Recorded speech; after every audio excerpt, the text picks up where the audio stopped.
இந்த ஆண்டு கவுன்சிலிங் போறாங்க மாணவர்கள், +2 முடிச்சுட்டு போற மாணவர்களுக்கு உங்களோட அட்வைஸ் என்ன கோர்ஸ் சூஸ் பண்ணலாம்? இப்ப ஆர்ட்ஸ்ல தாண்டி இன்ஜினியரிங்ல என்னென்னலாம் பெஸ்ட் கோர்சஸ் இருக்கு? இப்ப நீங்க சொன்ன மாரி கன்வென்ஷனல் மெத்தடா இல்லாம எமர்ஜிங் கோர்சஸா என்னென்னலாம் இருக்கு? எது புதுசா இருக்கு? அப்புறம் எதுக்கு வேலை வாய்ப்பு அதிகமா இருக்கு? இல்ல. அதாவது ஃபியூச்சர்ல வந்து நாங்க சொல்றது core engineering will have a huge அட்வான்டேஜ்ங்க.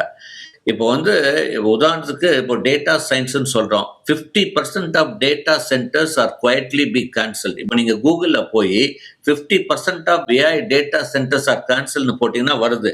அப்ப நினைச்சு பாருங்க, ஏன் 50% டேட்டா சென்டர்ஸ் க்ளோஸ் ஆகுது? அப்போ அது டேட்டா சயின்ஸ் படிக்க வேணாம்னு சொல்லியாது. அப்போ டேட்டா சயின்ஸ்ல என்ன நடக்குது? ஏன் டேட்டா சென்டர்ஸ் வந்து க்ளோஸ் ஆகுது? டேட்டாஸ் இல்லாம எதுவுமே இருக்க போறது இல்ல. We need data centers. But அதுக்கு கம்ப்யூட்டிங் மெத்தட்ஸ் சேஞ்ச் ஆகுது. Energy efficient computing.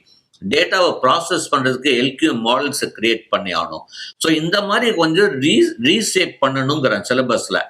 அடுத்தது வந்து கோர் இன்ஜினியரிங்ல பாத்தீங்கன்னா semiconductor industry, entire world robotic, digitalisation, so electronics communication, electrical எலக்ட்ரானிக்ஸ்க்கு வந்து ஒரு முக்கியத்துவம் கொடுக்கலாம்.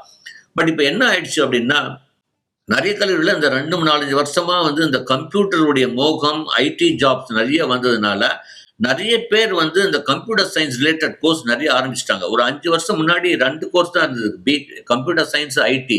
இப்போ பார்த்தீங்கன்னா 13 கோர்ஸ் வந்துருச்சு. Computer science, information technology, computer science business system, artificial data science, artificial machine learning, computer science design, computer இது சயின்ஸ். மாதிரியான கோர்சஸ்ல எதை நம்ம சூஸ் பண்ணணும்? எதுக்கு இல்ல, பிரையாரிட்டி? நான் எப்பவுமே சொல்வேன், வெறும் கம்ப்யூட்டர் சயின்ஸ் ஐடி சூஸ் பண்றது தான் பெட்டர். நினைச்சு பாருங்க, இன்னைக்கும் ஐஐடி பாம்பேலயோ, ஐஐடி டெல்லியிலயோ, ஐஐடி கரக்பூர்லயோ, என்ஐடி திருச்சிலயோ, நம்ம ஏன் அண்ணாசில வந்து ரெகுலர் கம்ப்யூட்டர் சயின்ஸ் ஐடி தான் கொடுக்குறாங்க. ஸோ நான் வந்து என்னமே சொல்றேன், எப்பவுமே மேஜர் பிரைமரி கோர்ஸ் எடுக்கிறது பெட்டர். அடுத்தது கேட் சப்ஜெக்ட்னு போடுங்க. கேட் சப்ஜெக்ட்ல என்னென்ன சப்ஜெக்ட் வருது? ஏன்னா பிளான் பி, நாளைக்கு வந்து நம்ம யூஜி முடிச்சுட்டு நம்ம பிஜி பண்ண இல்ல பப்ளிக் செக்டர் கம்பெனி, கேட் சப்ஜெக்ட்ல என்னென்ன சப்ஜெக்ட் இருக்கு, அந்த பிரான்ச்சுக்கு முக்கியத்துவம் கொடுக்கலாம் ஃபர்ஸ்ட் ப்ரியாரிட்டி. இதெல்லாம் கவனிச்சுட்டு சாய்ஸ் ஃபில்அப் பண்ணா கண்டிப்பா ஒரு நல்ல கல்லூரி, நல்ல கோர்ஸ் எடுக்கிறதுக்கு வாய்ப்பு இருக்கு.